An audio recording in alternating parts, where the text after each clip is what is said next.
my first job out of college, I was working in this big, beautiful artist loft in the Village in New York City. It was a really cool space. It had no walls, not even for the bathroom. So it was just like a half wall of those blocks of glass. So not only could you hear and smell everything that went on back there, you could make out the color and shape of whomever was making those sounds and smells. Very Euro. People in the office were cool with it. They were cool in general, very worldly and sophisticated, which was eye-opening for me coming from Dearborn, Michigan, a suburb right outside Detroit. I would walk by my coworker as she was preparing her lunch and be like, "Whoa, what is that exotic fruit you're eating?"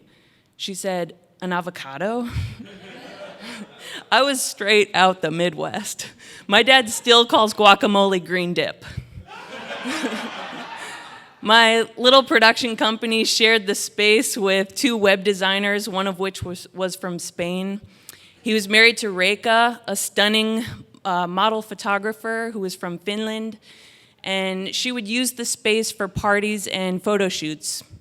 I would look over at models posing against big windows while I was hunched over my keyboard with headphones on, thinking like, maybe one day she'll ask me to pose for her. I've seen America's Next Top Model. I know how to smile with my eyes. And then thank you. Thanks, guys. And then it happened. She put out a call on Facebook for ordinary women. I was like, yes, I'm so ordinary, I don't even know what an avocado is. In her post, she said that the shoot was a campaign to support Amina Tyler, a Tunisian woman who, quote, caused outrage in Muslim countries around the world because she posted nude photos of herself on Facebook. And she was fearing for her life as religious leaders wanted her stoned to death. And so she was going to shoot topless women with words of female empowerment written on their bodies. Now, my time in New York, a city where it's legal for women to walk around topless, which I love and support, free the nipple, fuck the male gaze, am I right? I'd gotten more liberal with my own body. I'd take off my top if I was sunbathing on a secluded beach. I wouldn't wear a bra if I had a dress that had boning. Yes, I know what boning is. But the Midwesterner in me was feeling a little shy about posing nude. But then I read on in her post, she said, if you're on the more modest side, you have the option to cover your body with your hands however you'd be comfortable. So I thought of posing like Demi Moore in that issue of Vanity Fair, where she's artfully covering her boobs while super pregnant, but instead of super pregnant, I'd be super sucking in. So I thought, I think I want to do this. It's a cause I support. Like, I don't want Amina Tyler to be stoned to death. The sort of blanket statement that Amina was causing outrage in Muslim countries around the world had me feeling a little defensive, as I myself was raised a Muslim. My family wasn't super religious, but I used to go to the mosque all the time to play basketball at open gym night. So I said, okay, I'm gonna do this photo shoot. And I went on the private group's wall and I said something like, as a Muslim American, I'm proud to support this cause. And under RSVP, I clicked yes. So a couple of weeks go by, and on a Saturday, the shoot day's finally here, and I'd been super nervous leading up to it, thought about backing out. I walk into this dark studio where a bunch of badass topless women were walking around with topless with words like freedom for all and woman revolution in black paint across their chests. I adjust my posture. I'm like, you got this. I go to check in with the coordinator, Dawn, who's super frazzled, very stressed out, but also topless with fuck your morals across her chest. She briskly asks me my name while looking down at a clipboard.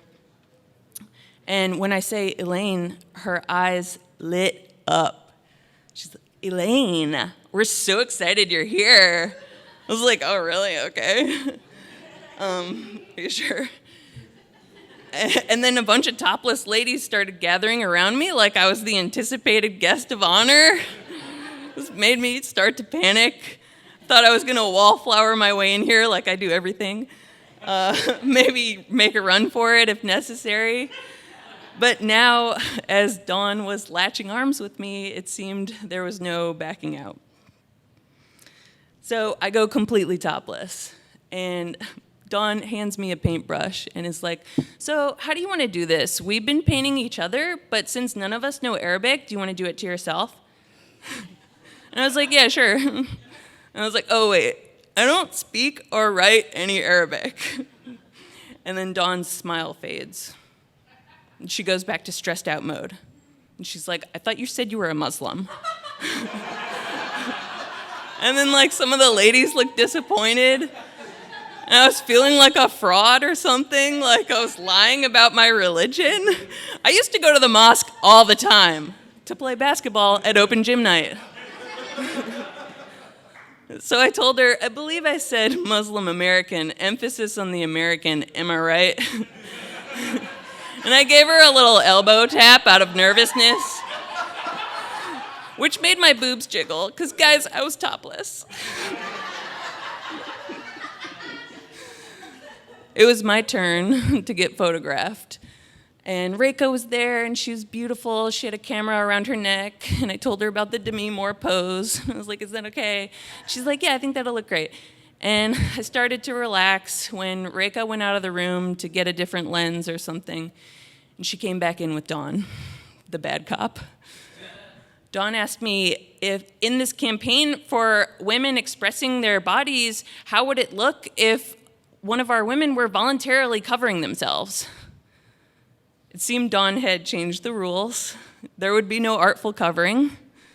She explained that there'd be some slight pixelation over the nipples because of Facebook regulations, which I thought was like kind of defeated the purpose, but whatever. But even with the pixelation, I was thinking about this photo out there in the world. I was getting freaked out.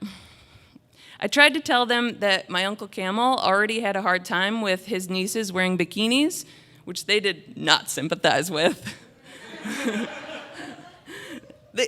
They called my sweet, old-fashioned uncle an abusive oppressor. And I was like, my Uncle Camel has never tried to stone me.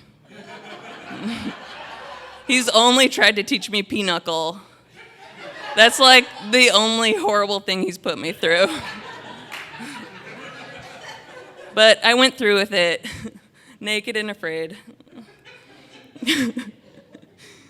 And I chose to have "My body belongs to me" written across my chest, ironically enough, because there I was, stripped of my clothes and dignity, coerced into posing nude by feminists.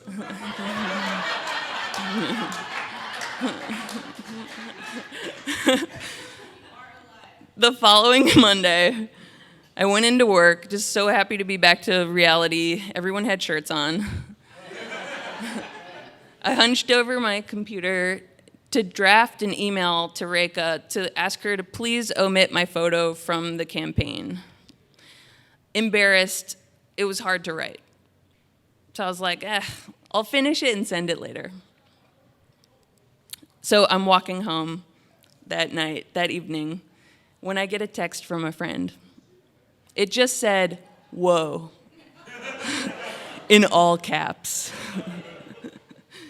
Turns out, not only was my topless photo uploaded to Facebook, but I was tagged in it.